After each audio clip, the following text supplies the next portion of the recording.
நிறமாறலாம் குணம் ஒன்றுதான், இடமாறலாம் நிலம் ஒன்றுதான், மொழி மாறலாம் பொருள் ஒன்றுதான், களி மாறலாம் கொடி ஒன்றுதான், திசை மாறலாம் நிலம் ஒன்றுதான், இசை மாறலாம் மொழி ஒன்றுதான், நம் இந்தியா அது ஒன்றுதானே வா.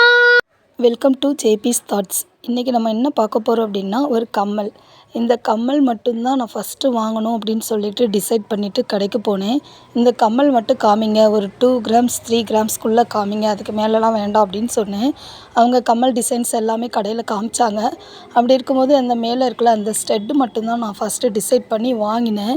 ஆனால் அதுக்கு முன்னாடி ஒரு செயின் வாங்கியிருந்தோம் அந்த கடையில். அப்போயே எல்லாருமே இந்த டைட்டன் மாடல் போட்டிருந்தாங்க. அப்பையும் நான் இந்த கம்மல் எடுக்க போகும்போது எல்லாரையும் பார்த்துட்டு அந்த ஃபஸ்ட் டைம் செயின் வாங்க போகும்போது நான் டிசைட் பண்ணேன், இந்த டைட்டானிக் கம்மல் வாங்கிடணும், எப்போயாவது ஒரு நாளைக்கு வாங்கணும்னு நினச்சேன்.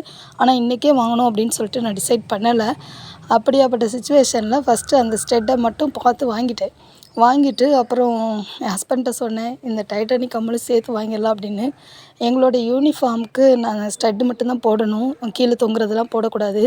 பட் இருந்தாலும் அது நல்லா அழகாக இருக்கே, அதையும் சேர்த்து வாங்கிடலான்னு சொல்லிட்டு மறுபடியும் கேட்டேன். அப்போ இந்த டைட்டானிக் மாடல் காமிச்சாங்க. எல்லாரோடது ரொம்ப லென்த்தாக இருக்கும்.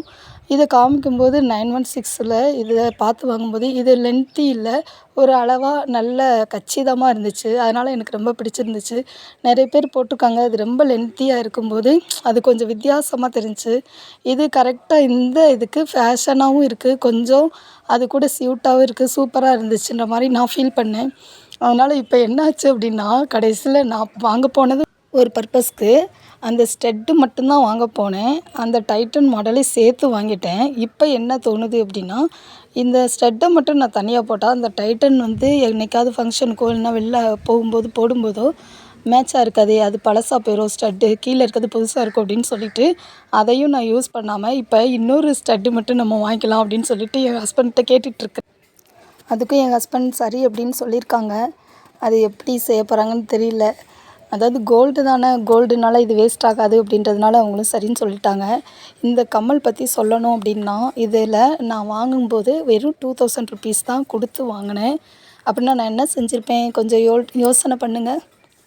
ஓகே, நானே சொல்லிடுறேன். அதாவது கோல்டு காயினாக நான் அப்பப்போ சேவ் பண்ணி வச்சுருந்தேன். அந்த கோல்டு காயினை அப்படியே கொடுத்துட்டு 2000 ருபீஸ் கொடுத்துட்டு வாங்கிட்டு வந்துட்டேன். இதுவுமே நான் ரொம்ப ரொம்ப சிம்பிளான மெத்தடில் சேவ் பண்ணி கோல்டு காயின் வாங்கினேன். மொத்தமாக ஒரு கம்மலோ இல்லைனா வேறு ஆர்னமெண்ட்ஸ் செயினோ ஏதாவது வாங்கணுன்னா நம்ம ரொம்ப ரொம்ப யோசிப்போம், கோல்டு வாங்க முடியாது அப்படின்னு யோசிப்போம். அப்படி கிடையாது, கோல்டு நம்மளால் வாங்க முடியும்.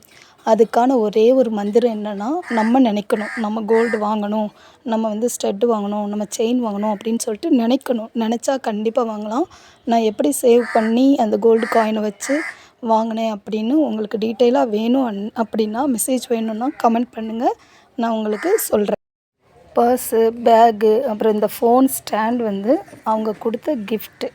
அதாவது இது மாதிரி நிறைய கிஃப்ட் கொடுப்பாங்க அப்பப்போ ஆஃபருக்கு தகுந்த மாதிரி. எப்படி இருக்குது ஃப்ரெண்ட்ஸ் இந்த டைட்டானிக் கம்மல், நல்லா இருக்கா அப்படின்னு சொல்லிட்டு கமெண்ட் பண்ணுங்கள். இது கொஞ்சம் ஃபேஷனாக இருக்கணும்னு எனக்கு ரொம்ப ரொம்ப பிடிச்சிருக்கு. உங்களோட வில்லிங்கை, உங்களோட லைக்னஸை தெரியப்படுத்துங்க. Thank you friends. சப்ஸ்கிரைப் பண்ணி மறக்காமல் லைக் பண்ணி ஷேர் பண்ணுங்கள்.